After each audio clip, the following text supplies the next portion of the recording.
ومن يتول الله ورسوله والذين آمنوا الذين يقيمون الصلاة ويؤتون الزكاة ومن يتول الله ورسوله والذين آمنوا فإن حزب الله هم الغالبون জোরে বলুন আল্লাহু আকবার।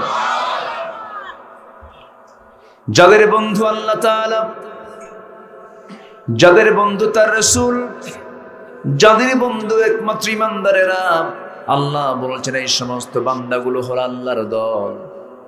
আলা ইন্না হিজবাল্লাহি হুমুল গালিবুন, আল্লাহর দলটাই প্রকৃত বিজয়ী হয়ে যায়। জোরে বলি সুবহানাল্লাহ। সত্যকে আমরা আড়াল করব না, সত্যকে প্রকাশ করে দেব। জোরে বলি ইনশাআল্লাহ। আমার বন্ধুগণ,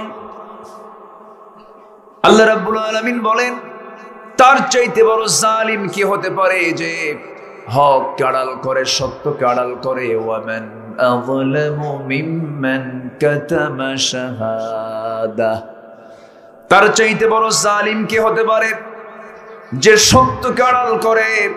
সত্যকে আড়াল করার কোনো সুযোগ নাই। সূরা আহজাবের শেষের দিকে আল্লাহ রাব্বুল আলামিন বলেন ইয়া আইয়ুহাল্লাযীনা আমানু তাকুল্লাহা وقولوا قولا سديدا يصلح لكم أعمالكم ويغفر لكم ذنوبكم ومن يطع الله ورسوله فقد فاز فوزا عظيما জোরে বলুন আল্লাহু আকবার। ঈমানদাররা তোমরা একমাত্র আল্লাহকে ভয় করো, সোজা সাপটা কথা বলো, স্ট্রেট কথা বলো। এরপর আল্লাহ বলছেন এই স্ট্রেট কথা যদি বলতে পারো, সত্য কথা যদি বলতে পারো, তোমার জীবনের যত ভুল কাজগুলো ছিল আল্লাহ রাব্বুল আলামিন সংশোধন করে দিবেন, তোমার জীবনের সমস্ত গুনাহগুলোকে মাফ করে দিবেন এবং তোমাকে সম্মানজনক জান্নাত তোমাকে আল্লাহ রাব্বুল আলামিন দান করে দিবেন। সত্য কথা বলার পুরস্কার হলো জান্নাত। সত্য কথা বলার পুরস্কার কি? জান্নাত। আমার দেশে হাসা কথা বেশি না মিছা কথা বেশি? খারার করে মিছা কথা। দিনে যে কত মিছা কথা কয় একটা মানুষ। দোকানদার নাম দিয়েছে, দোকানের নাম হলো সততা ক্লথ স্টোর। সততা মানে কি? ওখানে কোনো মিছা নাই। ভাই কাপড়ের দাম কত? 300 টাকা গজ, 250 দিলে হয় না ভাই, কেনাই নেই। 275 টাকা, তাও কেনা নেই। আছে কি না? এমন দোকানদার তো নাই, আছে না নাই? এই যে মিথ্যা হলো, ব্যবসা তার হালাল হলো না হারাম হয়ে গেল? হারাম হয়ে গেল। প্রত্যেকের দোয়া কবুল হয়ে যাবে। আল্লাহর কসম করে বলি, প্রত্যেকের জবান যা মুখ দিয়ে বলবে তাই হয়ে যাবে। আল্লাহর ওলি হওয়ার জন্য, আল্লাহর পছন্দের গোলাম হওয়ার জন্য বেশি আমল লাগবে না, মাত্র একটা আমল লাগবে। কোনো ব্যক্তি যদি তার মুখের দোয়া আল্লাহর দরবারে কবুল করে নিতে চায়, শুধু একটা আমল, সে যেন তার জিহবা দিয়ে কখনো মিথ্যা কথা না বের করে, সে হবে দুনিয়ার সবচাইতে বড় ওলি। জোরে বলুন সুবহানাল্লাহ। মিথ্যার কাছে যাওয়া যাবে না। মিথ্যা মানুষকে জাহান্নামের দিকে নিয়ে যায়, সত্য মানুষকে জান্নাতের দরজায় পৌঁছায় দেয়।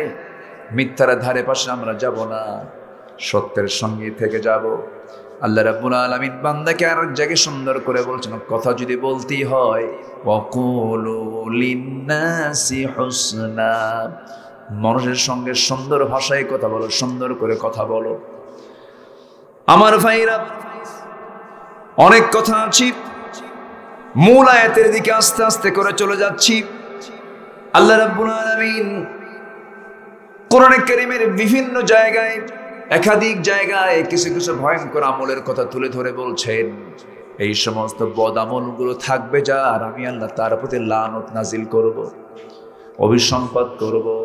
আল্লাহ যদি কারোর প্রতি অভিসম্পদ নাজিল করেন, তাকে বাঁচানোর কোনো উপায় পৃথিবীর কারো আছে নাকি?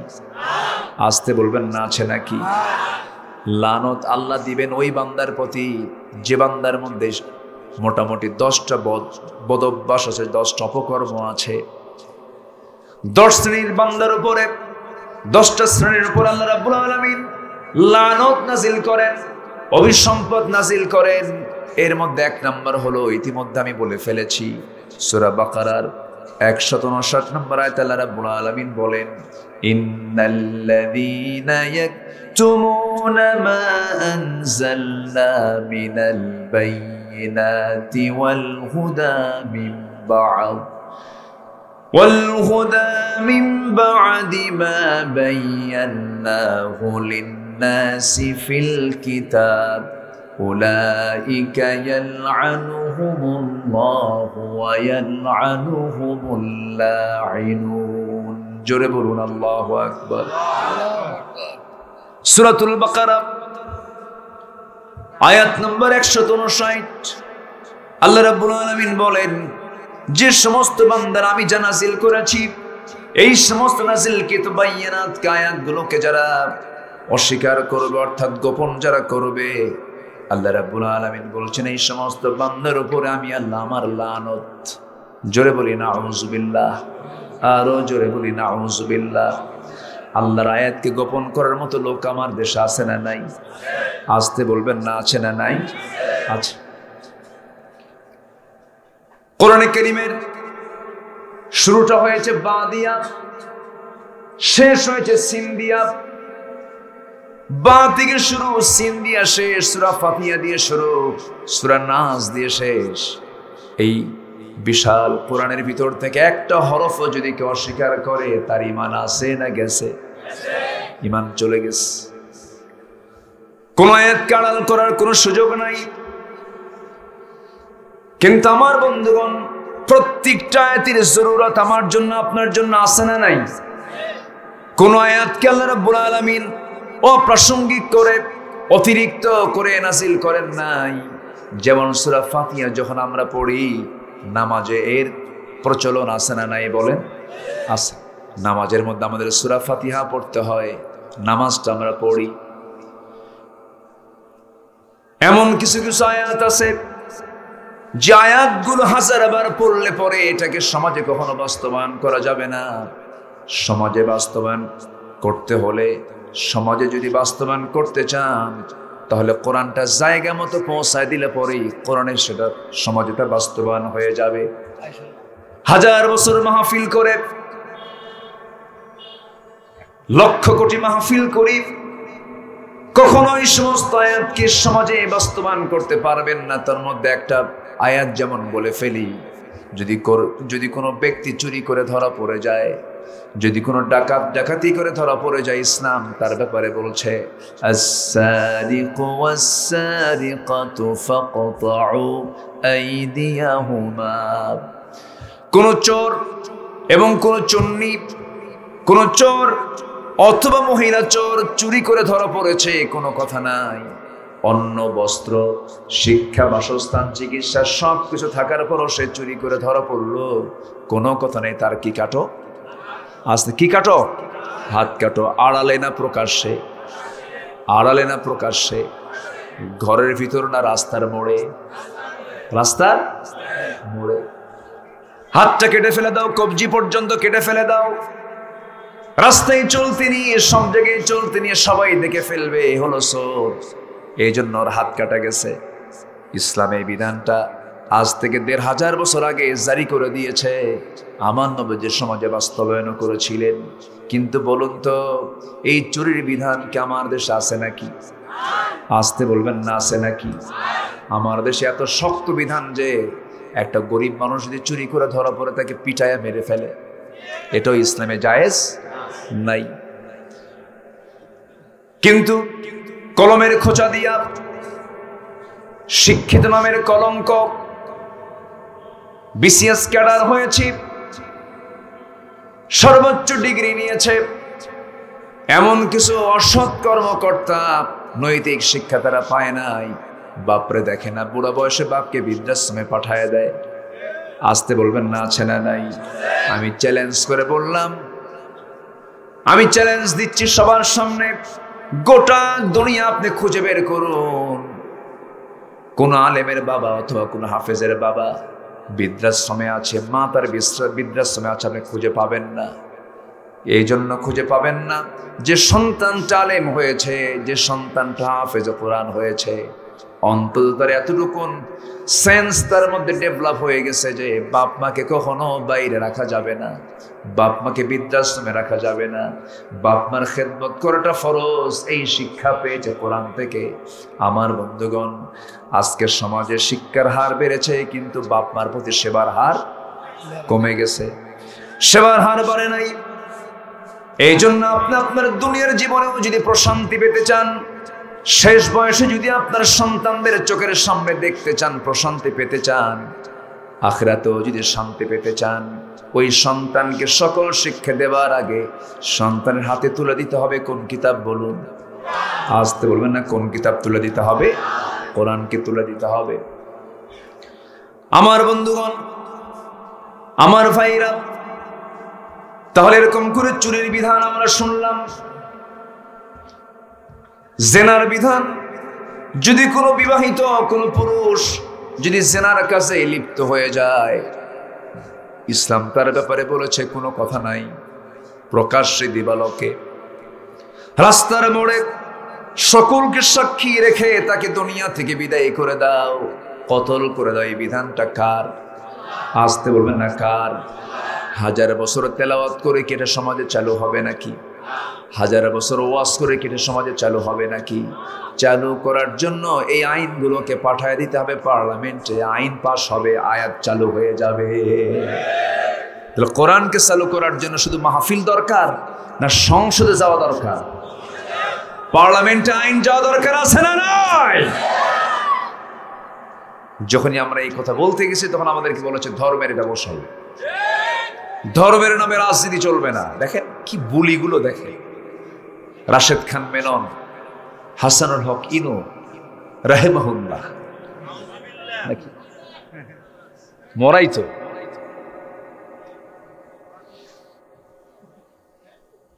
হাসানুল হক ইনু, রাশেদ খান মেনন মাত্র 5ই অগস্ট আসার মাত্র 7 দিন আগেও না, 7 দিন পার হয়নি, কয়েকটা দিন আগে যখন বলে ফেলল এই দলকে নিষিদ্ধ করা হলো, শোনেন না? আপনারা শোনেন নাই? নিষিদ্ধ করেছে। এই দল সাধারণ কোনো দল না, এটা ইসলামী দল। এটাও জেনে রাখেন, এই দেশে আরো ইসলামী দল আছে না নাই? কোন ইসলামী দলকে নিষিদ্ধ হয়েছে? নিষিদ্ধ হয়েছে। হয়েছে কয়টা? একটা। এটাও মাথায় রাখবো। বিগত সরকারের আমলে অনেক টুপিওয়ালা দাড়িওয়ালা সিয়াসিত্তার ওস্তাজ, বড় বড় মসজিদের খতিব, বাইতুল মুকাররমের খতিব সহ অনেকেই বিগত সরকারের আমলে সরকারের সর্বোচ্চ সুযোগ সুবিধা গ্রহণ করেছে। তারা করেছে কিনা বলেন? করেছে। মাত্র একটা দলকে তারা টার্গেট করে বলে ফেলল নিষিদ্ধ। 7 দিন লাগে নাই, 7 দিনও পার হয়নি। যুগে যুগে যারা ইসলামকে নিষিদ্ধ করার ষড়যন্ত্র করেছে তারাই নিষিদ্ধ হয়ে গেছে। ধর্মের ব্যবসা আমরা করি না, ধর্মের ব্যবসা তারাই করেন যারা মন মতো দাড়ি রাখেন, আবার মন মতো দাড়ি কাটেন। আছে না নাই? বাঁচার জন্য দাড়ি কেটে মাথার চুল কালো বানায়া নৌকায় চললো। এমন নৌকায় চড়ছে, মরা নৌকা, চলেও না, ঘোরেও না, ভেড়েও না। ধরা পড়ে গেল। কোস্টগার্ড আইনমন্ত্রীকে ধরে নিয়ে যাচ্ছে। আইনমন্ত্রীকে আমার একা নিয়ে যাও কেন? ওই যে আরেকজন বসে আছে, কে ওটা? কে দরবেশ। কে দরবেশের মুখে দাড়ি কই? কে দাড়ি কাটছে। কে মাথার চুল কালো কেন? কালো বানাইছে। সম্মানিত ভাইয়েরা, সম্পদ দিয়ে কি করবেন? একটা মাথায় লজ্জায় মাথা নিচু হয়ে যায়। একটা দেশের টপ ধনী বাঁচার জন্য কি তার আকুতি, কি তার চেষ্টা। সম্মান দেওয়ার মালিককে আসতে বলবেন না কে? যারা নিজের ইচ্ছা মতো দাড়ি কাটে, দাড়ি রাখে, যারা মাথায় পট্টি বেঁধে আবার সেই মাথাতে তিলক লাগায়, তারাই ধর্মের ব্যবসায়ী। ইসলামের রাজনীতি আছে না নাই? আসতে বলবেন না আছে না নাই? ইসলামের রাজনীতিতে বাবার কাহিনী নাই, স্বামীর কাহিনী নাই। আমার দেশের কিছু লোক আছে বাবা নিয়ে ব্যস্ত, কেউ আছে স্বামী নিয়ে ব্যস্ত।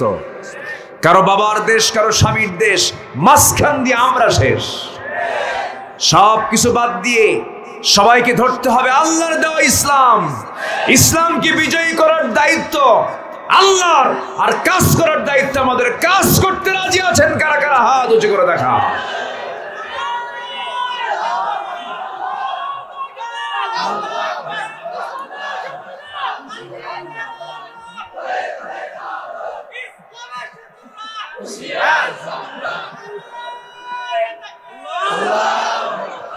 আল কোরআন আছে যেখানে, আলেম ওলামা যেখানে, কোরআন হাদিস যেখানে,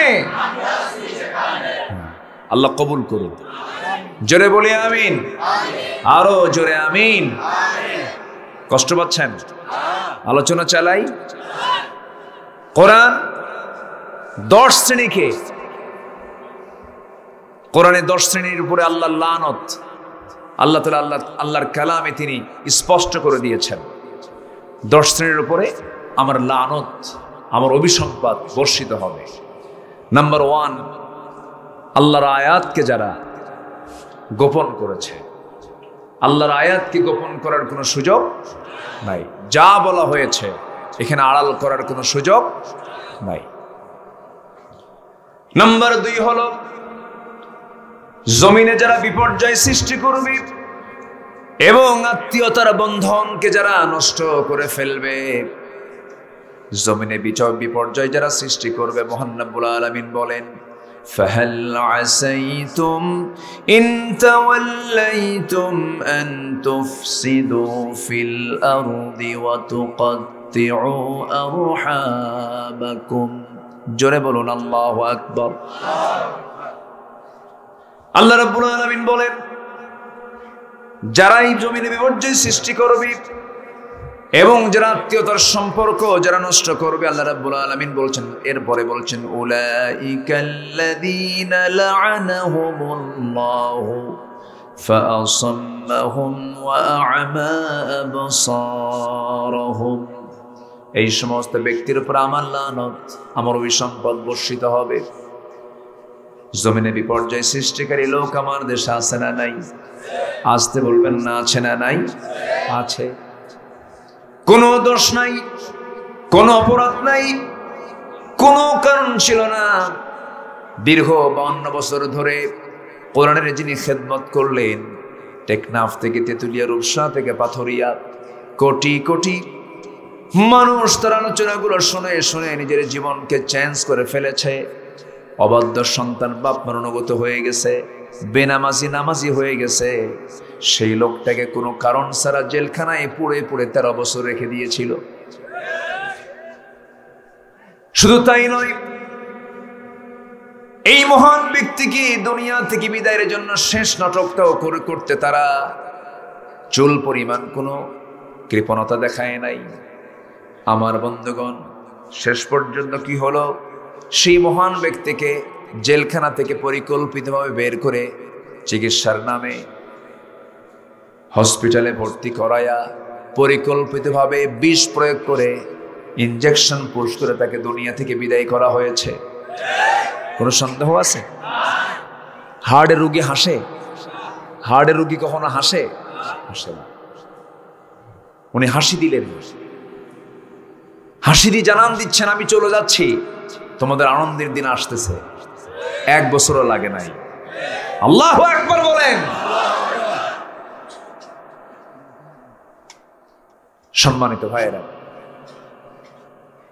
আমরা এটাও জানিয়ে দিতে চাই, যারা পরিকল্পিতভাবে একটা সুস্থ মানুষকে জেলখানা থেকে বের করে হসপিটালে এনে ইনজেকশন পুশ করে পয়জন দিয়ে যারা হত্যা করেছে, ওই চিহ্নিত অপরাধী চিকিৎসক গ্রুপকে অবিলম্বে গ্রেফতার করা দরকার। সম্মানিত ভাইয়েরা, এদেরকে ছাড় দিলে পরে এরা আবার সুযোগ বুঝে দংশন করার সম্ভাবনা আছে না নাই? আসতে বলবেন না, আছে না নাই? আছে। প্রযুক্তির কল্যাণে অনলাইন এই মিডিয়াগুলো আসছে, মিডিয়ার কল্যাণে এই কথাগুলো যেন তাদের কানে চলে যায়। অবশ্যই শক্ত বিচারের দরকার আছে না নাই? এটা জাতির নৈতিক অধিকার। এটা জাতির কি অধিকার? নৈতিক অধিকার। সম্মানিত ভাইয়েরা, জমিনে যারাই বিপর্যয় সৃষ্টি করেছে, শেষমেশ তাদের সরাসরি ধ্বংস করেছেন তিনি কে? আল্লাহ তাআলা। আমার আলোচনায় কি বিরক্ত হচ্ছেন নাকি আপনারা? কোনো সমস্যা নাই তো? বলি আলহামদুলিল্লাহ। আত্মীয়তার সম্পর্ক যারা ছিন্নকারী, আল্লাহ তাআলা তাদের প্রতি লানত করেছেন। ইদানিং দেখবেন নিজের ভাই, নিজের বোন, নিজের আত্মীয় স্বজন, তাদের সঙ্গে কোনো সম্পর্ক নাই। দূরের কোন মানুষ, দূরের কোন বন্ধু, ধর্ম ভাই, ধর্ম বাপ, ধর্ম বোন, এগুলো বেলকুচি আছে কিনা জানি না, আছে নাকি? আছে। লা ইয়াদখুলুল জান্নাতা কাতিউ রহিম। আমার রাসূল বলেছেন, আত্মীয়তার সম্পর্ক ছিন্নকারী কখনো জান্নাত পাবে না। এমন বহু বুজুর্গ আছে, নামাজ পড়ে, রোজা রাখে, দান সদকা করে, কিন্তু নিজের আপন বোনের সঙ্গে কথা বলে না, কারণ বোন সম্পত্তি চাইতে আসে। এরকম ঘটনা তো মনে বেল কিছু নাই। একটু মজা করতেছে, বুঝলেন না? হাসি খুশি মানুষ তো। তবে আজকে চেয়ারম্যান সাহেবকে একটা প্রস্তাব দিয়ে যাব, সেটা হলো, এই প্রস্তাব প্রত্যাখ্যান করলে আমি আর আপনার সঙ্গে কথাই বলবো। সেটা হলো দাড়ি ছাড়ার দেখবো না। বলেন, আপনারা বলেন, ঠিক কিনা বলেন?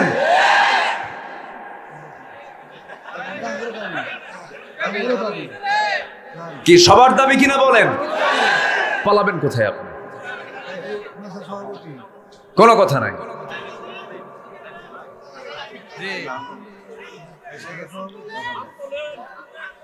আল্লাহ কবুল করুন। জোরে বলি আমিন। তার বর্তমান প্রেজেন্ট, বর্তমানে তার বয়স হচ্ছে মাত্র 72 বছর। কত বছর? মাত্র না, এখনো মাত্রই আছে। তাহলে কেমন হলো বলেন? আমি তাকে না হলো 20 বছর আগের থেকে আমি তাকে চিনি। খুব অমায়িক মানুষ, ব্যবহার, হাসি খুশি মানুষ, মজা করে কথা বলে, হাসি ঠাট্টা নিয়েই থাকেন। ভালো তো। কিছু কিছু লোক আছে হাসেও না, কাঁদেও না, এরকম লোক আছে না নাই? ওদের বউ মনে মনে করে মরবে কোন দিন। হাসি থাকা দরকার, আনন্দ থাকা দরকার। হাসলে মানুষের হার্টও ভালো থাকে, হাসলে মানুষের চিত্তের খোরাক মিটে যায়। বলি আলহামদুলিল্লাহ। সর্বক্ষণ হাস্যোজ্জ্বল চেহারা ছিল মুহাম্মদ সাল্লাল্লাহু আলাইহি ওয়াসাল্লাম, কিন্তু আমার নবীজির হাস্যোজ্জ্বল চেহারা ছিল দাড়ি ছাড়া না দাড়ি সহ? নো আপিল, আর ছাড়াছাড়ি নেই। মালাকুল মউত কখন এসে যায় ভাই? কখন আসে বলা যায় না। কবরে নিয়ে যখন বলা হবে, এরকম সঁ করে কেন মাই?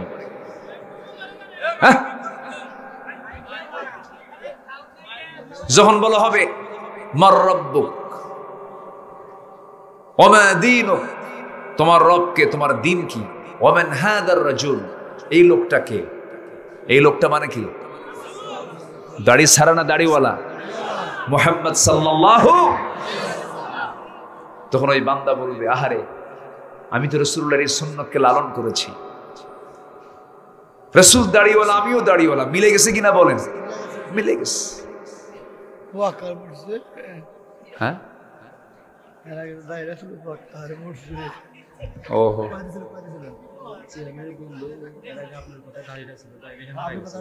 ও আচ্ছা, মানে দাঁড়িয়ে রাখলে নাকি মানুষ মরে নাকি, এরকম নাকি? আমার কথায় দাঁড়িয়ে রেখে মরে গেছে। আবু বক্কর নামে কে জানো, আমারে বলতেছে হুজুর বক্কর তো মরে গেছে। এটাও মজা করতেছে, কি হাসি খুশি মানুষ তো, মরে তো যেতেই হবে, আজ হোক আর কাল হোক। জি সম্মানিত, জি আল্লাহ তুমি আমার আবু বকর ভাইকে জান্নাতের উচ্চ মাকাম দিয়ে দাও। জোরে বলি আল্লাহুম্মা আমিন, আরো জোরে আল্লাহুম্মা আমিন। জি আমি আর মজার দিকে যাচ্ছি না, একটু মজা তো করতে হয়। রাসূল একদিন এক কালো মানুষকে দেখে বলতেছেন, এই কালো কখনো জান্নাত পাবে না। সাহাবী তো মরার মতো অবস্থা, হুজুর আপনি বলছেন আমি কি আর জান্নাত পাবো? কে বলেছে জান্নাত পাবা না? এই কালো সুরত নিয়ে জান্নাত পাবা না, পূর্ণিমা রাতের চাঁদের মতো চেহারা নিয়ে জান্নাত পেয়ে যাবে। জোরে বলি সুবহানাল্লাহ। ইসলামে কৌতুক আছে না নাই? কিন্তু সেটা মাত্রা ছাড়া হওয়া যাবে। আমার বন্ধুগণ, বোনের সঙ্গে কথা বলো না কেন? বোনের সঙ্গে কথা বললেই পরে জমি ভাগ করে দিতে হবে, অংশ নিয়ে যাবে, এই জন্য বোনের সঙ্গে কথা বলে না। বোন মাঝে মাঝে বলে, ভাই রে বাপ মারা গেল এক যুগ আগে, এখনো তুমি আমার সম্পত্তি কেন বুঝায় দাও না? ভাই ধমক মেরে বলে, বোনের সম্পত্তি তুই ভাই বোনের সম্পত্তি তুই আমার বাড়ি থেকে নিয়ে যাবি কেন? আমরাই তো ভাবে আসি, বিভিন্ন অভিযোগ তুলে তাকে ধমক মেরে মেরে থামায় দেয়।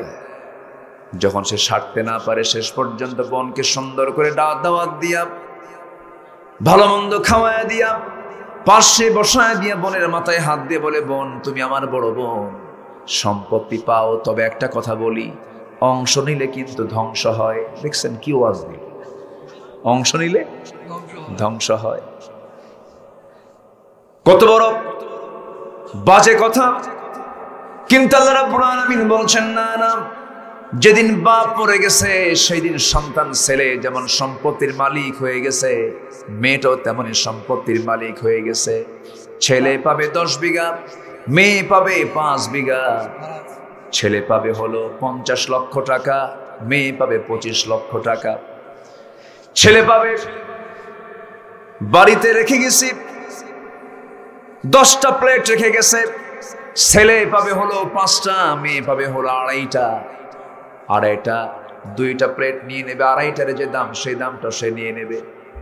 এটাই হলো ফারায়েজ, এটাই হলো অংশ বন্টন। এবং একটা শেষ করে সূরা নিসাতে আল্লাহ রাব্বুল আলামিন বলেন, ওয়াতিলকা হুদুদুল্লাহ, এটাই হলো আল্লাহর সীমা।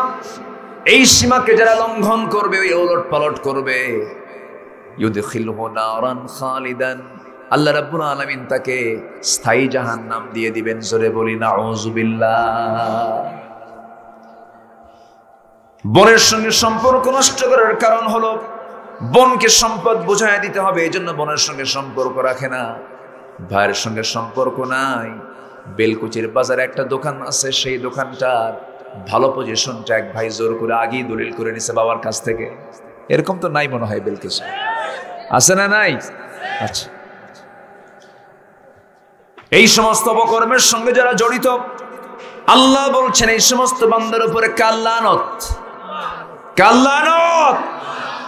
তোমার বাবা যদি ভুল করে তোমাকে বেশিও দেয়, তুমি ভাই একজন, তুমি তার 3 ছেলের একজন, তুমি বেশি নিয়েছো, তোমার বাবা তোমাকে বেশি করে লিখে দিয়েছে, তোমার উচিত তোমার বাবাকে জাহান্নাম থেকে বাঁচানোর জন্য যতটুকু অংশ তোমার বাবা বেশি লিখে দিয়েছে, তার মৃত্যুর পরও বাকি অতিরিক্ত অংশ তোমার ভাইদের মাঝে বন্টন করে দেওয়া। কথা ক্লিয়ার? আস্তে কর। এই সমস্ত ওয়াজ শুনলে অনেকের পছন্দ হবে না, যে উঠবে ভাববো ওটা সমস্যা আছে। বসেন। এত সুন্দর মানুষ, বেলকুচি তো আমার পুরাতন জনপদ, রিয়াজ হাসি মারা গেছে না? রিয়াজউদ্দিন কোথাকার যেন বালিয়াপাড়া। হ্যাঁ জি, আহারে কত লোক মারা গেল, কত মানুষ চলে যাচ্ছে। আমিও চলে যাব, আপনিও চলে যাবেন। কত ইয়াং ছেলে মারা যাচ্ছে, টকবকে চেহারা। কি আছে না নাই? আচ্ছা,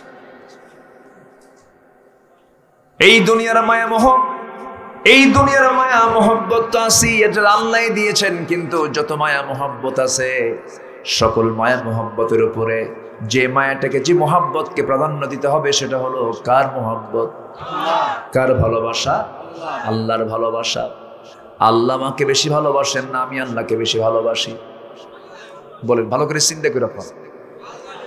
আমাকে আল্লাহ বেশি ভালোবাসেন না আমি আল্লাহকে বেশি ভালোবাসি? আল্লাহ আমাকে বেশি ভালোবাসেন। আল্লাহ আমাকে যে পরিমাণ ভালোবাসেন, আমি সেই পরিমাণ আল্লাহকে ভালোবাসতে পারিনি। কারণ তার প্রমাণ হলো আমি গুনাহ করি, আমি মিথ্যা কথা বলি, গীবতের কাজ করি, হারামের দিকে চলে যাই। এটাই হচ্ছে আল্লাহর প্রতি মোহাব্বত না থাকার লক্ষণ। কেউ পৃথিবীতে চিরস্থায়ী নয়, সবাই দুনিয়া থেকে বিদায় নিয়ে নেব। বাপ চলে গেছে, মাও চলে গেছে, দাদা চলে গেছে, দাদি চলে গেছে, নানা চলে গেছে, নানি চলে গেছে, আপন বড় ভাই চলে গেছে। ও যুবক, নতুন বিয়ে করেছে তুমি, এমনও জীবন, এমনও ঘটনা ঘটে গেছে বাংলার জমিনে। এমন বহু ঘটনা আছে, চোখের সামনে এমন ঘটনা আছে।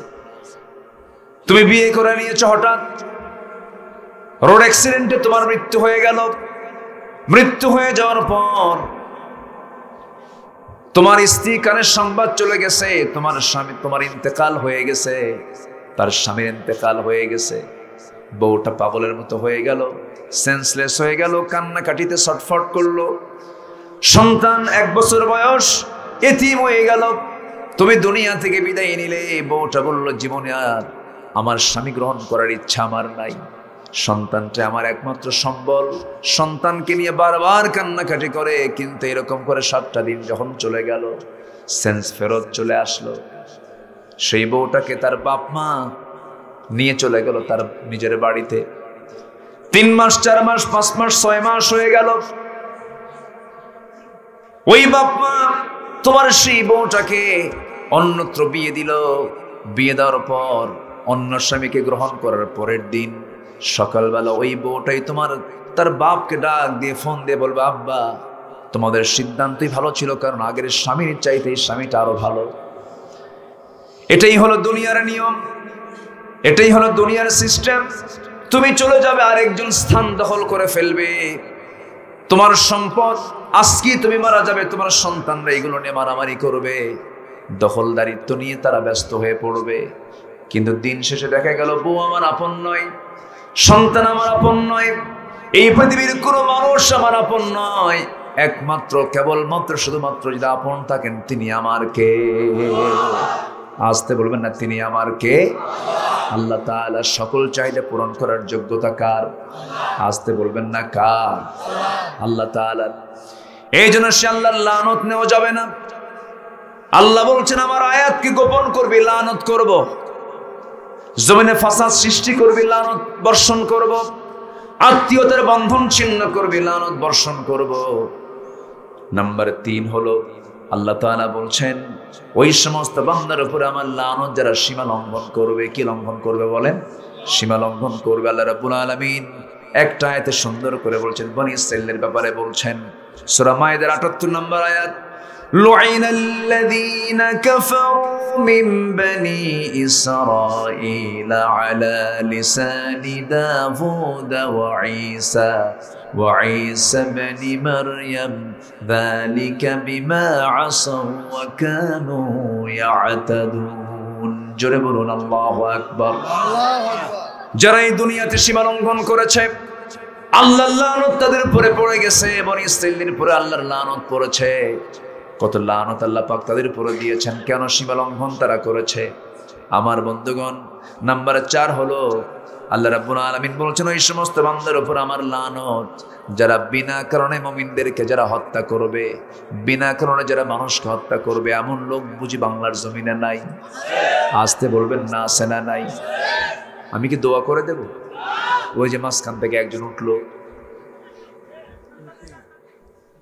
বসো একটু বসো, অনেক রাত হয়ে যাচ্ছে, মনে হয় দোয়া করে দেবো নাকি?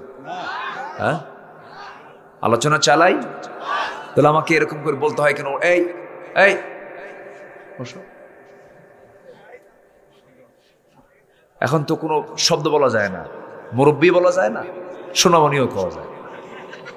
হ্যাঁ, মহা মুশকিল। এখন কি বলবো? আঙ্কেল। আবার আমার এই কথা আবার কখনো যেন ভাইরাল হয়। আল্লাহ তুমি ভাইরাল থেকে বাঁচা।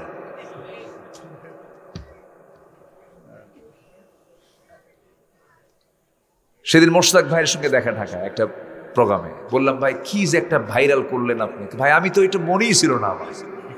এক মুরব্বী উঠতেছে, বললাম মুরব্বী ওহো, ওহো কি ওহো এরকম হবে আমি জানি। বলে না যে বসেন, উনি এই নিয়তে বলেননি তো, কিন্তু জাতি আবার এটা নিয়ে লাগাই দিচ্ছে আরেকটার সাথে। তবে হ্যাঁ, এই মাহফিলের এই প্ল্যাটফর্ম কিন্তু হাসার জায়গা নয়। আসতে বলবেন না, জোরে বলুন ঠিক কিনা। এই প্ল্যাটফর্ম হলো কাঁদার জায়গা। কিসের জায়গা বলেন? কাঁদার জায়গা। বিগত এই 16 বছরও কিছু কিছু আলোচক বেফাস কথা বলেছে এই মঞ্চে দাঁড়িয়ে। এদেরকেও নিয়ন্ত্রণ করার দরকার আছে না নাই? একটা আছে জিকির করতে করতে পায়জামা থাকে না, ব্রাহ্মণবাড়িয়া তার বাড়ি। সম্মানিত ভাইয়েরা, অনেক বাজে বাজে কথা বলেছে আলেমদের বিরুদ্ধে। আমার বিরুদ্ধে সে মন্তব্য করেছে। আল্লামা সৈয়দ কামাল উদ্দিন আব্দুল্লাহ জাফরের মতো আলেমের বিরুদ্ধে সে কথা বলেছে, অনেক বাজে উক্তি করেছে। এবং সন্ত্রাসী টপ টেরররা তার খুব ভক্ত। নারায়ণগঞ্জে একজন আছে, তো তার বক্তৃতা শুনে বলে, হুজুর আমি আপনার জিকিরের খুব ভক্ত, আপনি জিকির করতেই থাকবেন, আমি শুনতে শুনতে চলে যাব বাড়ির দিকে। উনি এখন চলে যেতে যেতে এখন চলে গেছেন আমেরিকা। জিকির শুনতে থাকো। সম্মানিত ভাইয়েরা, নোংরা যেখানেই থাকবে সেটাকে আমরা পরিষ্কার করে ফেলবো, ঠিক কিনা? নোংরা কোনো পরিবেশ আমরা থাকতে দেব না। 5 আগস্টের পরে যারা চাঁদাবাজি সন্ত্রাসের সঙ্গে যুক্ত আছেন, সাবধান করে দিচ্ছি, জনগণ সচেতন হয়ে গেছে, হাত পা গুঁড়ো করে দেবে কিন্তু। সতর্ক থাকতে হবে। আজকের যুবকরা কিন্তু আর বোকা নাই। আপনারা ভাববেন না এই ছাত্রগুলো কিন্তু আর অচেতন নাই, এরা বোঝে, এদের পালস বুঝতে হবে। কম কথা নয়। সেন্টার হলো দিল্লি। দিল্লি নিয়ন্ত্রিত রাষ্ট্রকে তারা নড়িয়ে দিয়ে বাতিলকে উৎখাত করেছে ছাত্ররা। এটা কম কথা না, এটা বিশাল ব্যাপার। এই অর্জনকে ম্লান করে দেওয়া যাবে না। কিছু আতিপাতি দুষ্ট, যাদের কোনো নির্দিষ্ট দল নাই, পরগাছা আছে না নাই? পরগাছা কিছু আছে না নাই? আচ্ছা, সন্ত্রাসীদের নির্দিষ্ট কোনো দল থাকতে পারে না। সাবধান থাকবেন। ভাবতে হবে আমি একজন, আমি একটা বাংলাদেশ। আমি যদি ঘুরে দাঁড়াই, দেশ ঘুরে দাঁড়াবে। এই চিন্তা মাথায় নিয়ে চলতে হবে। যুবকরা কান সজাগ রাখবা, কে কোথায় কি করে। যে নেতা তোমার হাতে মদের বোতল তুলে দেবে, যে নেতা তোমার হাতে অস্ত্র তুলে দেবে, যে নেতা তোমার চরিত্র ধ্বংস করার জন্য নারী তুলে দেবে, জেনার জন্য উস্কায় দেবে, সেই নেতৃত্বের মুখে জুতা মারো, থুতু মারো, ঠিক কিনা? ওই নেতা আমরা মানি, ওই নেতা আমরা মানি। যুবকরা রাগ করতেছো নাকি? চরিত্র সুন্দর রাখবা। চরিত্র তোমার সুন্দর থাকলে মজা পাবা, শান্তি পাবা। নোংরামি করবা, শান্তি পাবা না। বিবাহ পূর্ব কোনো প্রেম হয় না, বিবাহ পূর্ব জেনা হয়। অনেকদিন আগে এক যুবক বলে, হুজুর আমাদের তো লাভ ম্যারেজ, মনে মনে করি লুচ্চা ম্যারেজ। লাভ ম্যারেজ বলতে কোনো শুদ্ধ পবিত্র কোনোদিন পরিভাষা হতে পারে। বিবাহ পূর্ব লাভ হয় না, বিয়ের পরে লাভ হয়? বিয়ের পরে লাভ হয়। যারা বিয়ের আগে লাভ করে, বিয়ের পরে আর লাভ হয় না, খালি লস, খালি কিলে কিলে। এগুলো করা যাবে না। কি কষ্ট পাচ্ছ মনে হয় তোমরা? কিছু কিছু ছেলে আছে দেখবেন গার্লস স্কুলের সামনে যায় ইতিমের মতো বসে থাকে, দেখছেন? তাও ঠিক, এগুলো করা যাবে না। আল্লাহ তুমি যুবকদেরকে ফিতনা থেকে বাঁচাও। জোরে বলি আল্লাহুম্মা আমিন। বিয়ের সময় হয়ে যাবে কোনো কথা নেই, বাপরে লজ্জা ঢেকে, এটা লজ্জা নয়, প্রকাশ্যে বলে ফেলবা, লজ্জা নেই বলবা আব্বা নামাজ পড়ি, ওযু করে নামাজে যাই, পবিত্র থাকার চেষ্টা করি, বয়স হয়ে গেছে, যৌবন চলে আসছে, আব্বা বিয়ে করা, বলে ফেলবা। এরপরও যদি কোনো বাবার যদি হুঁশ না হয়, এটা বেহায়া বাপ। আছে তো কিছু বাপও আছে দুষ্ট, কিসের বিয়ে রে তোর? এক পায়ে আগে দাঁড়া, ও কি দুই পায়ে দাঁড়ায় আছে না? ও তো এক পায়ে দাঁড়ায় নাই, ও তো দুই পায়ে দাঁড়ায় আছে। কিছু প্রবাসী আছে, আমি প্রবাসীদেরকে গালমন্দ করছি না, জান তারা দেশের জন্য অনেক কাজ করছেন, ভালো, কিন্তু বিয়ে করার সময় পান না কেন? অনেক শিক্ষিত ছেলে আছে, বিয়ে করতে করতে সময় লেগে যায়, কি করে খাওয়াবো বউকে? বউ তো হাতি। 50 বছরে বিয়ে করে, কত বছরে? তখন কি দাঁত শক্ত হয় না, দাঁত নড়বড়ে হয়? 50 বছর বিয়ে করলো, 60 বছরে বাচ্চা হলো। সেই বাচ্চা নিয়ে যখন রাস্তায় হাঁটে, তখন ওই বাচ্চাকে লক্ষ্য করে সব লোকজন বলে, এই ছেলে এটা তোমার দাদা না নানা? বাপ হয়ে গেছে কি দাদা নানা। সময় মতো সবকিছু করতে হবে। সময় মতো বিয়ে করেছেন 25 বছর বয়সে মুহাম্মদ সাল্লাল্লাহু আলাইহি ওয়াসাল্লাম। মডেল দেখার জন্য কোথাও যেতে হবে না। মডেল আমাদের কয়জন? মুহাম্মদ সাল্লাল্লাহু আলাইহি ওয়াসাল্লাম। তাহলে যে নেতা তোমাকে চরিত্রহীন বানাবে, সে নেতার নেতৃত্ব মানা যাবে না। বিনা কারণে যারা হত্যা করবে, মুমিনদেরকে হত্যা করবে, এটা হচ্ছে আল্লাহর লানত। কার লানত? এটা আল্লাহর লানত পাওয়ার মতো অপরাধ। আল্লাহ রাব্বুল আলামিন বলেন, وَمَن يَقْتُلْ مُؤْمِنًا مُتَعَمِّدًا فَجَزَاؤُهُ جَهَنَّمُ خَالِدًا فِيهَا وَغَضِبَ اللَّهُ عَلَيْهِ وَلَعَنَهُ وَأَعَدَّ لَهُ عَذَابًا عَظِيمًا।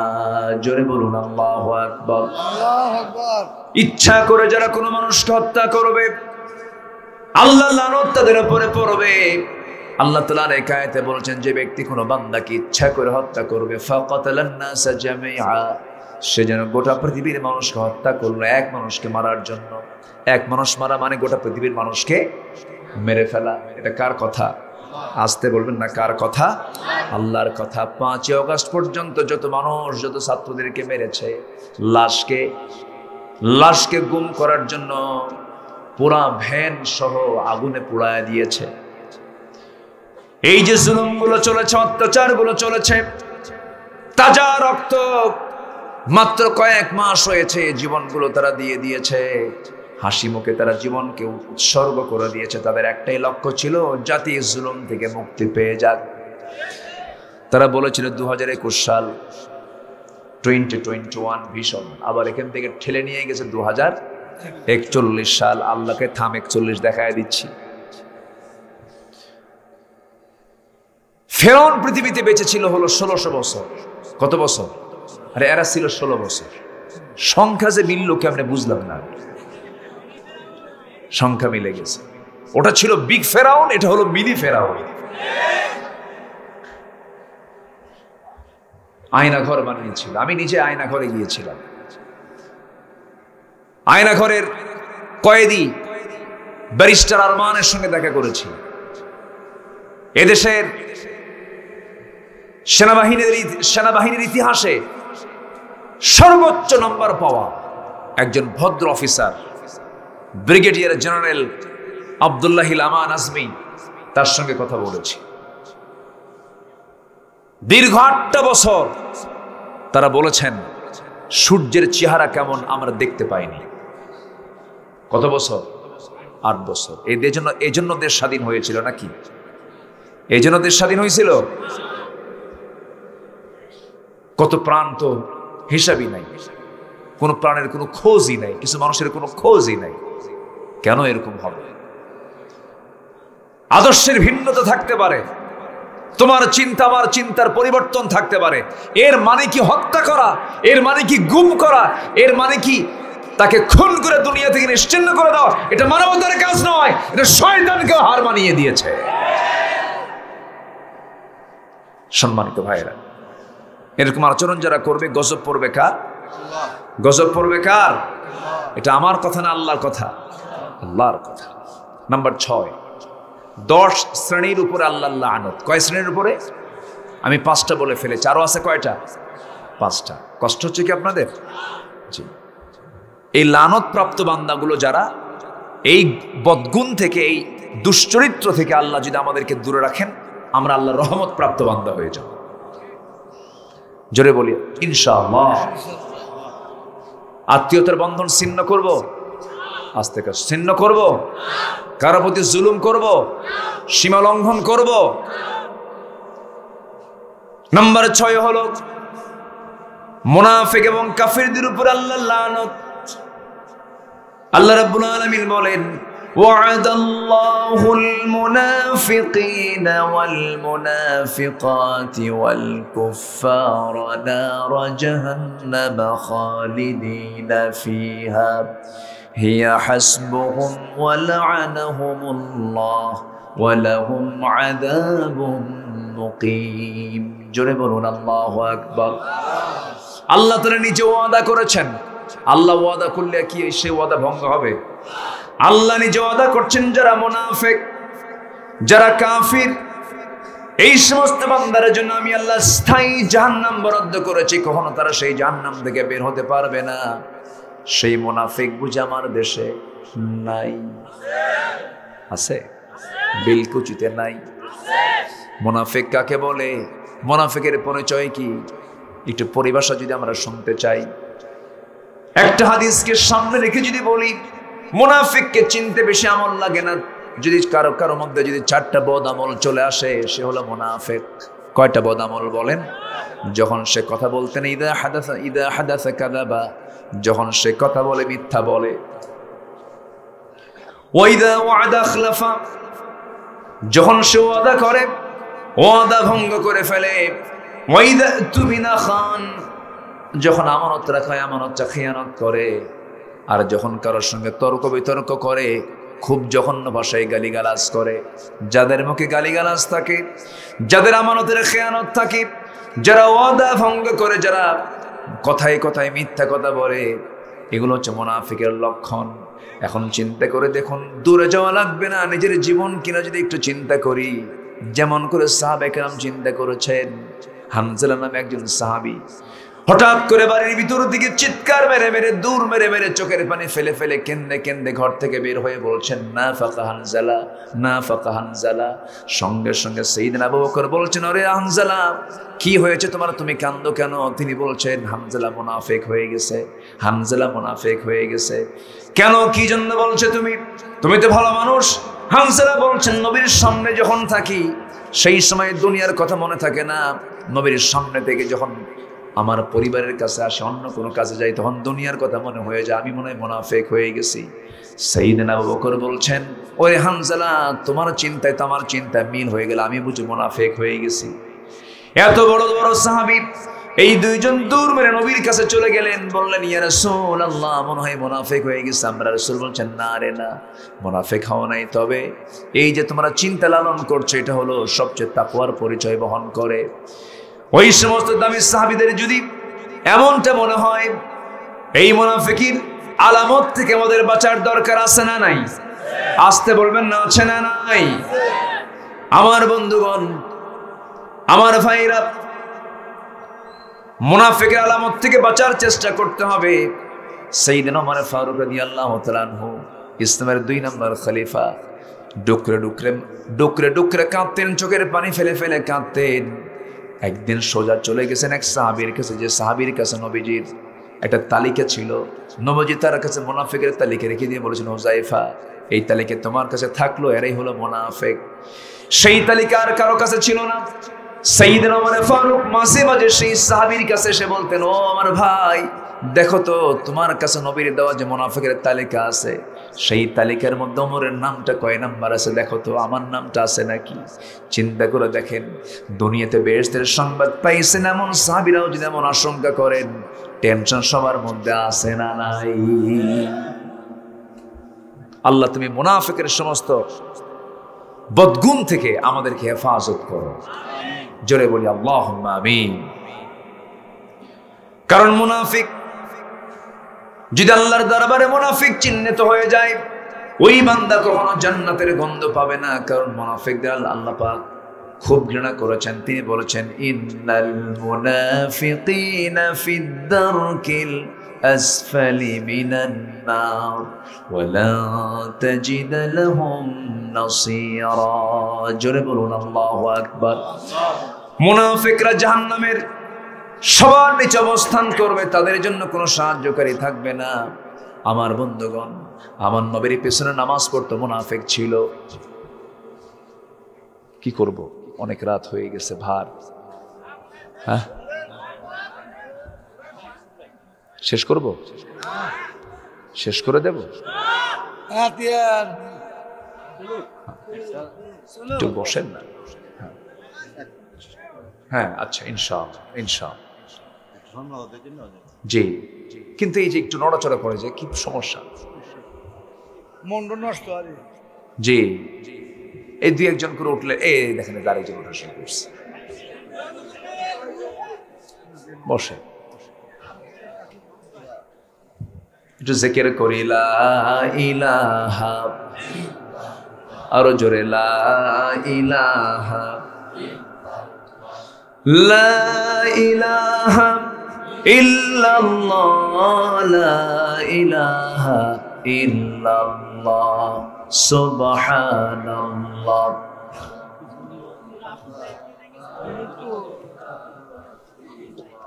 আরো জোরে, লা ইলাহা, লা ইলাহা ইল্লাল্লাহ, মুহাম্মাদুর রাসূলুল্লাহ সাল্লাল্লাহু আলাইহি ওয়াসাল্লাম। আমার নবীজিকে দেখতো, আমার নবীর সঙ্গে চলতো, আমার নবীর সঙ্গে খেত, আমার নবীর পিছনে ইক্তেদা করত, এমন মুনাফিকও ছিল কি ছিল না? নবীর পিছনে রাসূলকে দেখে যদি মুনাফিক থাকে, এই সমাজে মুনাফিক আছে না নাই? আচ্ছা, মুনাফিকদের কোনো দোয়া কবুল হয় না, অর্থাৎ মিথ্যুকের দোয়া কবুল হয় না, ওয়াদা ভঙ্গকারীর দোয়া কবুল হয় না, আমানতের খেয়ানতকারীর দোয়া কবুল হয় না। মুখ থেকে যারা বেফাস কথা বলবে, তাদের কথা আল্লাহর দরবারে মঞ্জুর হয় না। আমার বন্ধুগণ, একজন মুনাফিক নবীর পিছনে ইক্তেদা করত, তার মৃত্যু হয়ে গেল। নবীজির জীবদ্দশায় তার মৃত্যু হওয়ার সঙ্গে সঙ্গে তার সন্তান একজন ভালো সাহাবী ছিলেন। সেই সাহাবী দৌড় মেরে এসে রাসূলের কাছে বলছেন, ইয়া রাসূলুল্লাহি, আমি জানি আমার বাবা খুব জঘন্য মানুষ, আমার বাবা মুনাফিক ছিল, মুনাফিক হয়ে দুনিয়া থেকে বিদায় নিয়েছে, কিন্তু বাবা, আমার তো বাবা হন তিনি। ইয়া রাসূলুল্লাহ, আপনার কাছে একটু রহমত কামনা করি, আপনি আল্লাহর কাছে বলবেন, আমার বাবা দুনিয়া থেকে বিদায় নিয়েছেন, দয়া করে আপনি আমার আব্বার জন্য আপনার গায়ের একটা চাদর আমি আপনার কাছে চাচ্ছি। আমার নবীজি মানা করলেন না, যদিও মুনাফিক, নবীজির হৃদয় ছিল আকাশের মতো উদার। নবীজি তার পরনের গায়ের একখানা জুব্বা হাতের মধ্যে দিয়ে বলছো, আমার সাহাবী আব্দুল্লাহ, যাও, তোমার বাবার জন্য আমি দিলাম, তুমি যেহেতু আমার পছন্দের সাহাবী, যাও, নিয়ে যাও। নিয়ে গেলেন। মনে মনে ভাবলেন, আমার বাবা মুনাফিক, দেখি আব্বার গায়ে যদি এই জুব্বাও পড়ায় দেই, আল্লাহ মাফও করতে পারেন। গোসল করানো হলো, কাফনের কাপড় পরানো হলো, জানাজার সময় হয়ে গেছে। ওই সাহাবী করলেন কি, নবীর কাছে গিয়ে বলছেন, ইয়া রাসূলুল্লাহ, ইয়া হাবিবাল্লাহ, আমার বাবার জানাজার সময় হয়ে গেছে, আমি আপনার কাছে প্রস্তাব নিয়ে এসেছি, যদি দয়া করে আমার বাবার জানাজাটা আপনি পড়ায় দিতেন। আমার নবীজি বলছেন, সাহাবী রে, তুমি তো আমার পছন্দের সাহাবী, যেহেতু বলছো যাও, আমি জানাজায় হাজির হয়ে যাব। বলেন তো, আমার নবীর আগে কেউ নামাজ পড়াতে পারবে নাকি? পারবে না। জানাজার প্রান্তের হাজির হয়ে গেলেন, সামনে দাঁড়ালেন, পিছন থেকে ওমর ফারুক রাদিয়াল্লাহু তাআলা নবীজির পিছন থেকে জুব্বাটা বারবার টানতেছেন আর বলতেছেন, হুজুর মুনাফিকরা জানাজা কেমন করে পড়াবেন আপনি? রাসূল বলছেন, ওমর রে, আমাকে বাধা দিও না, আমাকে নামাজটা পড়তে দাও। নবীজি জানাজা সম্পূর্ণ করলেন। সম্পূর্ণ হওয়ার সঙ্গে সঙ্গে আয়াত নাযিল হয়ে গেছে। রাসূলকে বলা হচ্ছে, ইন তাস্তাগফির লাহুম আও লা তাস্তাগফির লাহুম ইন তাস্তাগফির লাহুম ৭০ মাররাতান ফালাই ইয়াগফিরাল্লাহু লাহুম। হে রাসূল, আপনি যদি ওই মুনাফিকের জন্য যদি ১০০০ বার দোয়া করেন, সেই দোয়া কবুল হবে না, কারণ সে হলো মুনাফিক। মুনাফিকের পক্ষে যদি বিশ্বনবীও দোয়া করেন, সেই দোয়া যদি কবুল না হয়, সেই মুনাফিকের আচরণ থেকে আল্লাহ তাআলা আমাদের হেফাজত করুন। জোরে বলি আল্লাহুম্মা আমিন। আমার বন্ধুগণ, ১০ শ্রেণীর উপরে আল্লাহর লানত, এর মধ্যে ৬টা শ্রেণী বলে ফেলেছি, আর মোটামুটি 4টা শ্রেণী আছে, যে সমস্ত শ্রেণীগুলো জাহান্নামের অতল গহ্বরে অবস্থান করবে। আল্লাহ রাব্বুল আলামিন বলেন, যারা কুফরি করবে, কাফের অবস্থায় যারা দুনিয়া থেকে বিদায় নেবে, আল্লাহ রাব্বুল আলামিন বলছেন তারা চিরস্থায়ী জাহান্নামী, তারা কখনো জান্নাতের গন্ধ পাবে না। আমার লানত তাদের উপরে নাজিল হয়ে যাবে। ইন্নাল্লাযীনা কাফারু ওয়া মাতু ওয়া হুম কুফফার উলাইকা আলাইহিম লা'নাতুল্লাহ ওয়াল মালাইকাতি ওয়ান নাসি আজমাইন। জোরে বলুন আল্লাহু আকবার। যারা কাফির অবস্থায় দুনিয়া থেকে বিদায় নেবে, কুফরি করে দুনিয়া থেকে বিদায় নেবে, আল্লাহর বাসায় তারা কখনো জান্নাতের গন্ধ পাবে না, এবং এরা আল্লাহর লানতের মধ্যে পড়ে যাবে। আল্লাহর লানত থেকে বাঁচার জন্য কুফরি হালতের কোনো কাজ করা যাবে না, কাফের অবস্থায় মৃত্যুবরণ হওয়া যাবে না। কাফের কিন্তু কোনো সম্প্রদায়ের নাম নয়, অনেক মুসলিম নামদারি কাফেরও আছে না নাই? আসতে বলবেন না, আছে না নাই? আল্লাহর যারা আইনকে বিশ্বাস করে না তারা কি বলেন? যারা আল্লাহর আইন দিয়ে বিচার কার্য না ফায়সালা করে, দুনিয়ার আইন দিয়ে বিচার কার্য ফায়সালা করে এবং এটাকে বিশ্বাস করে, তারা কি? কাফের। নাম্বার 8 হলো আল্লাহ এবং রাসূলের সঙ্গে যারা শত্রুতা পোষণ করবে। ইন্নাল্লাযীনা ইউযুনাল্লাহা ওয়া রাসূলাহু লা'আনাহুমুল্লাহু ফিদ দুনিয়া ওয়াল আখিরাহ ওয়া আ'আদ্দা লাহুম আযাবান মুহিনা। জোরে বলুন আল্লাহু আকবার। আল্লাহ এবং রাসূলকে যারা কষ্ট দেবে, আল্লাহর লানত তাদের উপরে। কষ্ট দেওয়া মানে আল্লাহর সুন্নাত, নবীর সুন্নাহকে যারা অমান্য করবে, আল্লাহর দেওয়া আইনকে, বিধান কানুনকে যারা অন্যায়, এটাকে অবিশ্বাস করবে, এটাকে অন্যায় মনে করবে, এটাকে নীতি বহির্ভূত মনে করবে, যারা বলে যে না, আল্লাহর আইন এখন চলতে পারে না, এই দুনিয়াতে, আধুনিক দুনিয়াতে আল্লাহর বিধানটা অকার্যকর, এটা গ্রহণযোগ্য নয়, তার ঈমান আছে না গেছে? ঈমানটা চলে গেছে।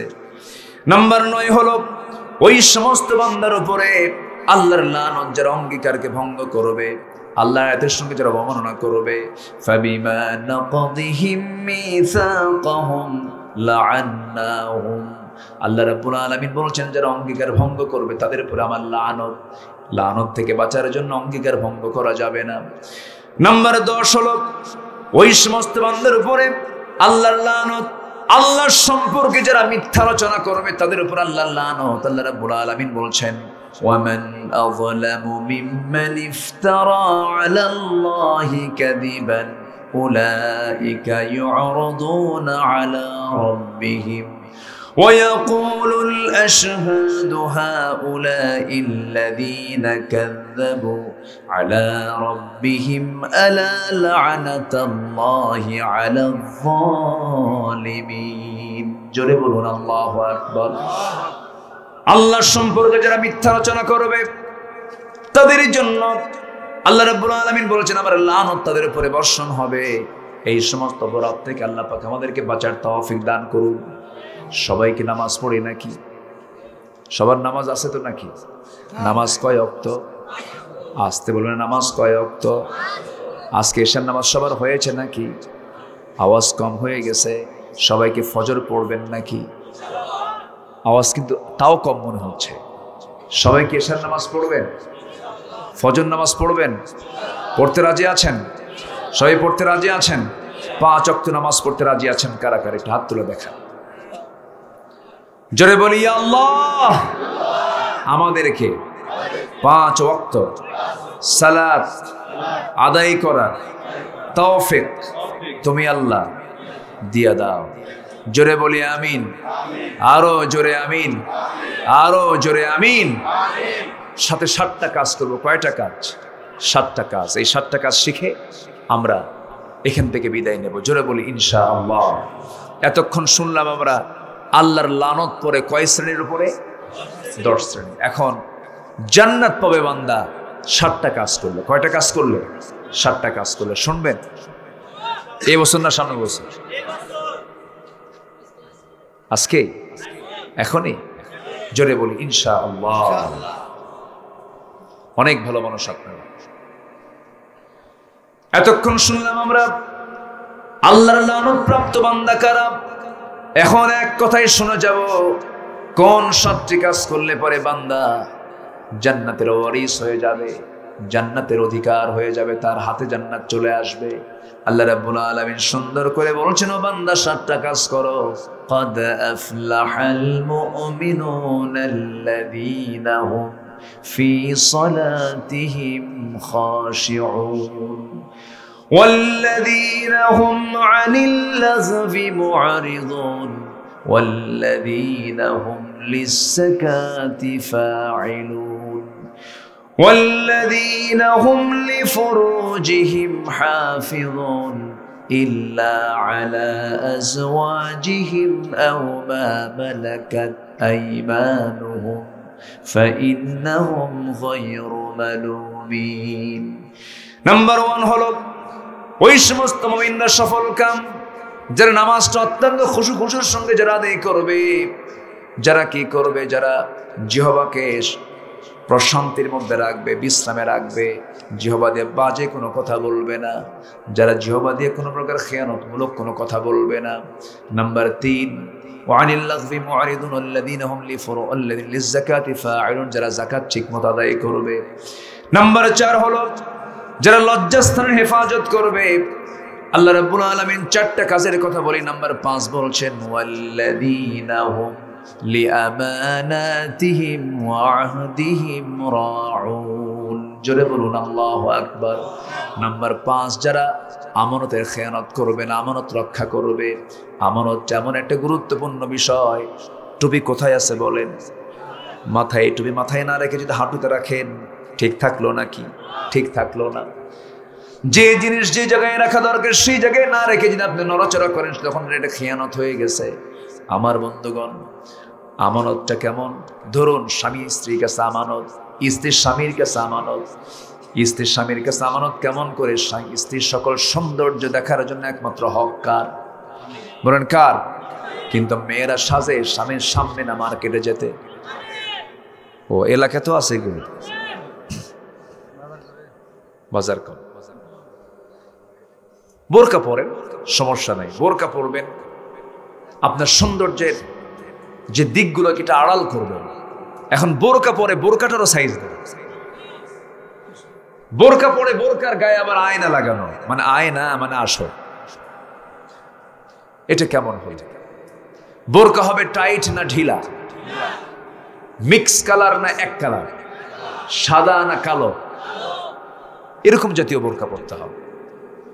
এমন বোরকা পরে যে বোরকায় তার সৌন্দর্য আরো ডাবল হয়ে যায় না। বোরকা হলো সৌন্দর্যকে হাইড করার জন্য, আড়াল করার জন্য। সম্মানিত ভাইয়েরা, সবার বাড়িতে মা বোন আছে না নাই? আছে। আমার মা, স্বামীর কোনো খেয়ানত আপনার করা যাবে না। স্বামী হচ্ছে আপনার আমানত। আপনার সৌন্দর্যের সম্পূর্ণ স্বামীর জন্য বরাদ্দ হতে হবে। যে মহিলা স্বামীর কাছে না সাজে অন্যের কাছে সাজে, সে কি ভালো? সে কি রক্ষা করলো না খেয়ানত করলো? খেয়ানত করলো।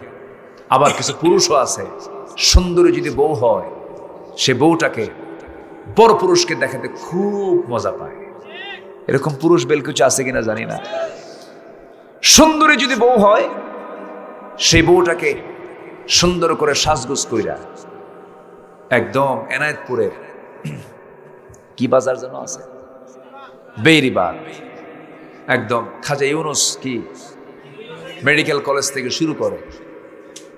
হোন্ডা নরমাল না, হোন্ডা হচ্ছে R15 লেটেস্ট ভার্সন, যার প্যাসেঞ্জার সিট হলো নিচতলা না উপরতলা, ড্রাইভিং সিট হলো নিচতলা আর প্যাসেঞ্জার সিট হলো উপরতলা, দোতলা।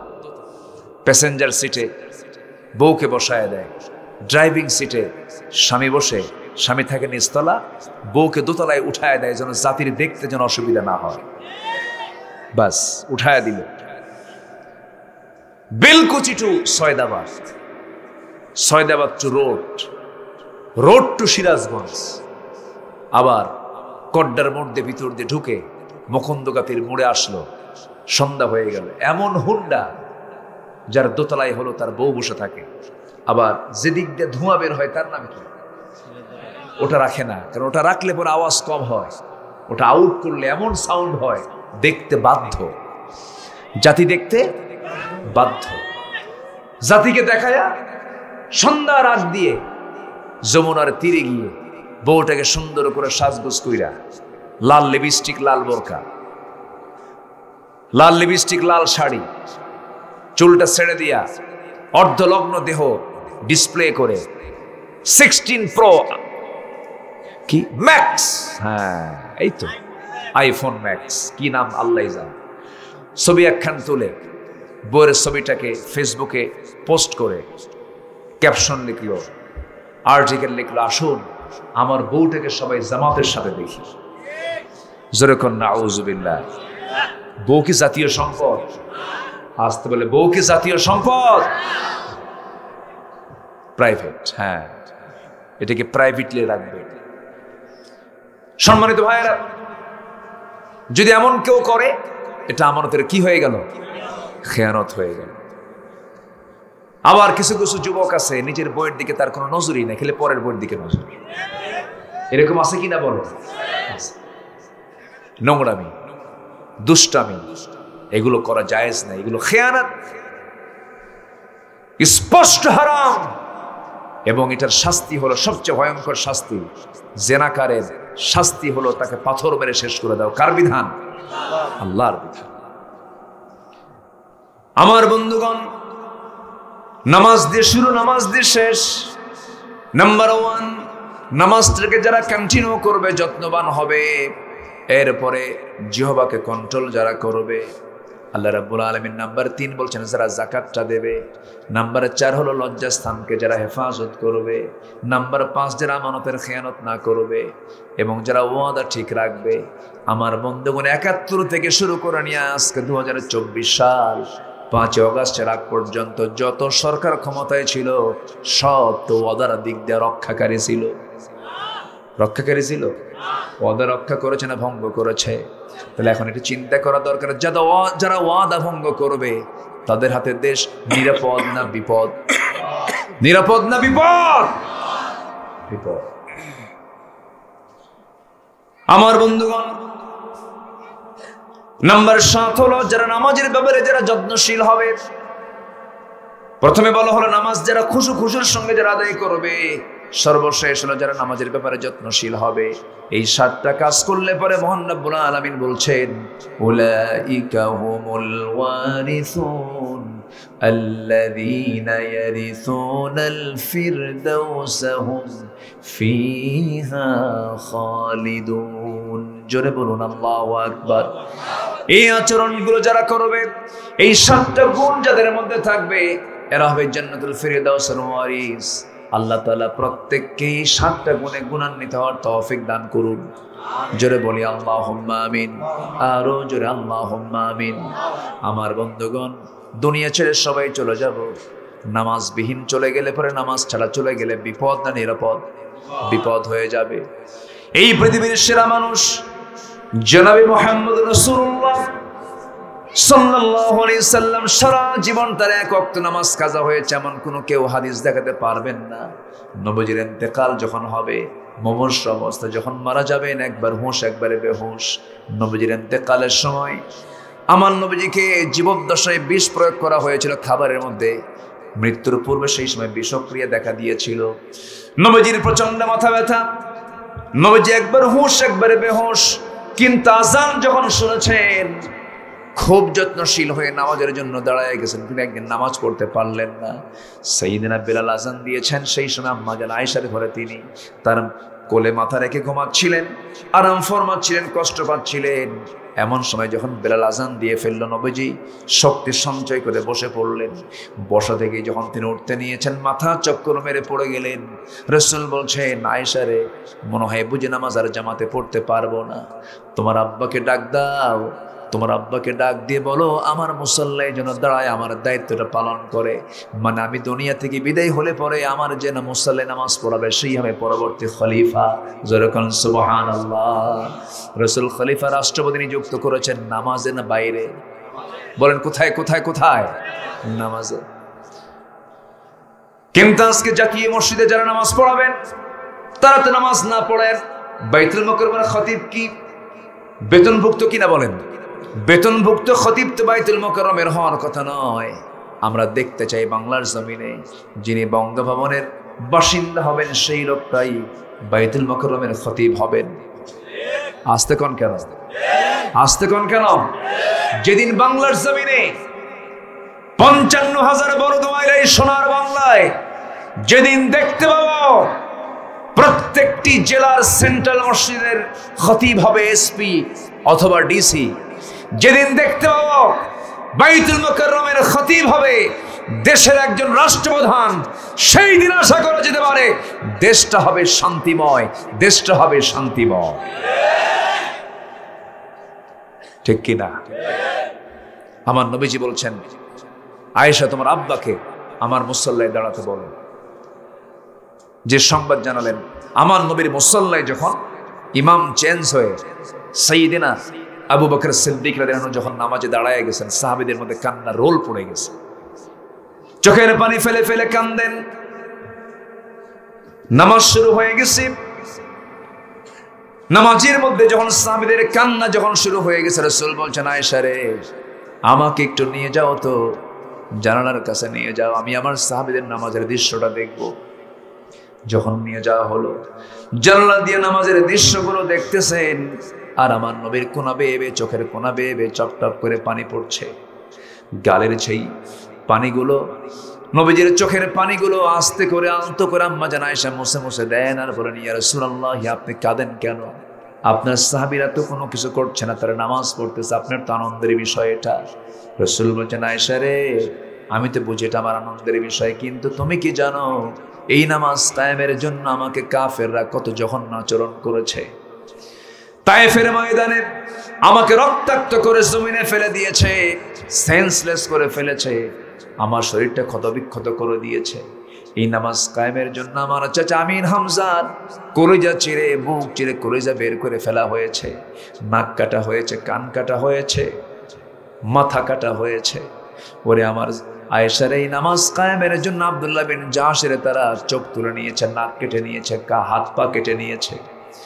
ওরে আমার আয়েশারে, এই দিন কায়েম করে, দিন কায়েমের সংগ্রাম করতে গিয়া, নামাজ কায়েমের সংগ্রাম করতে গিয়া ওহদের প্রান্তরে আমার দুটো দাঁত ভেঙে গেছে, আমি দাঁত আমার মুখ থেকে বের হয়ে চলে গেছে, ভেঙে গেছে।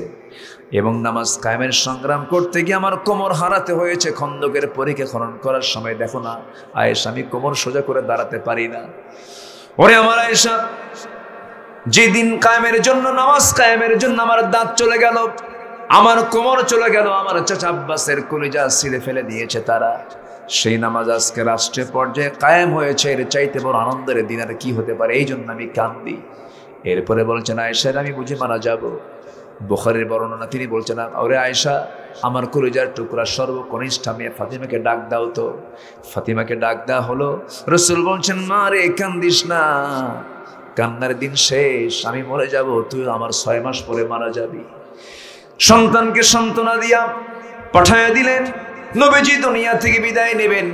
বিদায় নেওয়ার পূর্ব মুহূর্তে আম্মা জান আয়েশাকে ডাক দিয়ে বলছেন, আয়েশা রে, আমি তোমাকে সর্বশেষ একটা হাদিস, একটা মেসেজ তোমাকে জানিয়ে দিচ্ছি, বিশ্ববাসীকে জানায় দিবা। আমার উম্মতকে বলবে আমার সর্বশেষ কথা কিন্তু অন্য কিছু নয়, আমার সর্বশেষ কথা হলো আসসালাতা ইমা মালাকাত আইমানুকুম। আমার উম্মতরা যেন কখনো অন্তত 5 ওয়াক্ত নামাজ না ছেড়ে দেয়। সবাই কি নামাজ পড়তে রাজি আছেন? সবাই কি নামাজ পড়তে রাজি আছেন? একটু হাত তুলে দেখান তো দেখি। আল্লাহ তুমি কবুল করো, আল্লাহ তুমি কবুল করো, আল্লাহ তুমি কবুল করো। হাত নামান। কষ্ট পাচ্ছেন আপনারা? কেমনে যে সময়গুলো চলে যাচ্ছে কিছু টের পেলাম না। আরো বলবো ফজর পর্যন্ত? জি, একটু বসেন। এই মাটি অনেক আমার পুরাতন মাটি। কে বলেছে ক্ষুদ্র? এটা তো অনেক বড় বড় মাটিয়া, তাই না? কি নাম এটার? গ্রামের নাম কি? কই ক্ষুদ্র না তো না, এটা বড়, এটা ছোটখাটো নাকি? জি, ক্ষুদ্র নাই, এটা বড় হয়ে গেছে। বলি আলহামদুলিল্লাহ। এটা কি ঈদগাহ মাঠ না? আল্লাহ তুমি কবুল করো। এই ঈদগাহ মাঠে এক মহিলা আসছিল আমার মাহফিলের সময়, মনে আছে? হ্যাঁ, কোন মহিলা যেন আসছিল অতিথি হয়ে। হ্যাঁ, মাহফিলে। আচ্ছা, মসজিদে যদি নামাজ পড়াতে যায় কোনো মহিলা, ভালো হবে?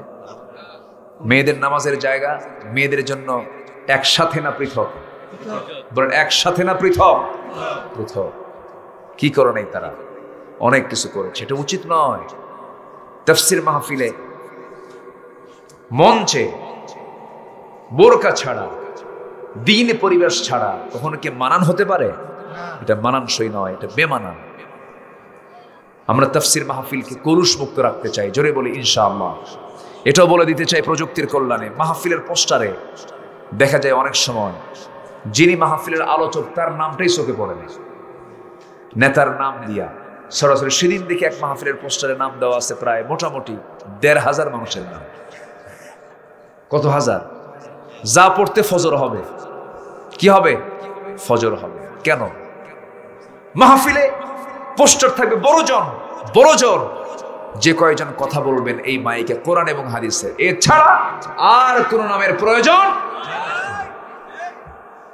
নাম দিবেন তুমি বোধে পড়বেন, ওর নাম দিল আমার নাম কই? ঠিক কিনা বলেন? ওর নাম দিল তো আমার নাম কই? এই নিয়ে ঘুতে ঘুতে নামেরই দরকার নাই। এই পোস্টারের ভাইরাস থেকে আল্লাহ পাক হেফাজত করুন, জোরে বলি আমিন। ঠিক আছে না? হ্যাঁ, জি। আবু সাইদ, হ্যাঁ, যে কইছে ও শহীদ। আবু সাইদ শহীদ হয়নি, যে কইছে ও কি? ও গাজী। সম্মানিত ভাইয়েরা, যদি কেউ আগুনে পড়ে মারা যায় শহীদ, যদি কেউ বন্যার পানিতে পড়ে মারা যায় সে শহীদ। যদি কি থাকে? জোরে কোন? যদি কি থাকে? ঈমান থাকে। যদি কেউ সাপের কামড়ে মারা যায় সে শহীদ। কি থাকে? যদি কারো মৃত্যু জুমাবারে হয়, শুক্রবারে হয়, তাহলে সে কি? যদি কি থাকে? ঈমান থাকে। আবু সাইদ কি হিন্দু? আবু সাইদ কি বেঈমান? আবু সাইদ কি বেনামাজি? আমি দেখেছি, গিয়েছি তার বাড়িতে, সে আমল করতো, স্টাডি করে গবেষণা করত। 5 ওয়াক্ত নামাজি ছিল সে শহীদ না? তোর কাছে কেউ নাজিল করছে, তুই শহীদ না বলিস? আমরা তার জন্য দোয়া করি, আল্লাহ তুমি তার মৃত্যুটাকে শহীদ মওত হিসেবে কবুল করে নাও। সে শহীদ কিনা এটার প্রকৃত রহস্য সত্য এটা জানেন কে? আসতে বলেন জানেন কে? সে শহীদ না, তুই ফতোয়া দেওয়ার কে? ঠিক কিনা? যে বক্তব্য দিছে ও কিছুই না, ও বদমাইশ। ওটা খসর মারা কিছু লোক আছে না নাই? সম্মানিত ভাইয়েরা, মুগ্ধ নামে একটা ছেলে পানি দেয় আর বলে কারো পানি লাগবে?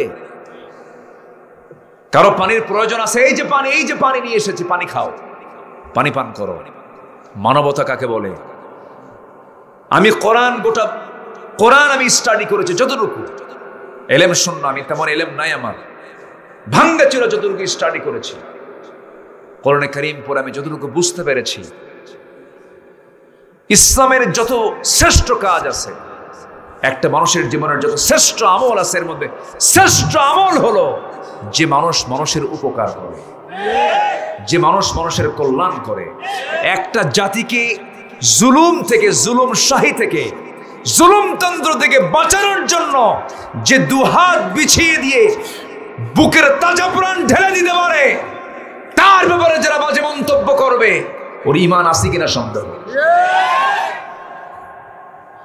কথা ক্লিয়ার? কথা ক্লিয়ার? হ্যাঁ, সে শহীদ কিনা এটা তো আমিও বলতে পারবো না, এটা সত্য। তবে হ্যাঁ, তার ঈমান তো আছে, সেটা নামাজি তো। আল্লাহ তুমি তার মৌত থেকে শহীদে মৌত হিসেবে কবুল করে নাও। কথা বোঝা গেল? ফতুয়া দেওয়ার আর জায়গা পায় না, বুঝলেন? ফতুয়া প্যাসের জায়গায় এসে লাগায় দেয়। কিছু বদমাইশ আছে, এমন খতিব 5 অগস্টের পরের সপ্তাহে খতিব নাই, পালায়। 2 সপ্তাহ পর আবার দখল করতে আসছে। জুতার বৃষ্টি, জুতা যখন মারা শুরু হয়েছে, পালায় সাংবাদিকদের ডেকে বলে, ভাইরা আমার কপাল খুব ভালো, আমার গায়ে একটা জুতার বাড়িও পড়ে নাই।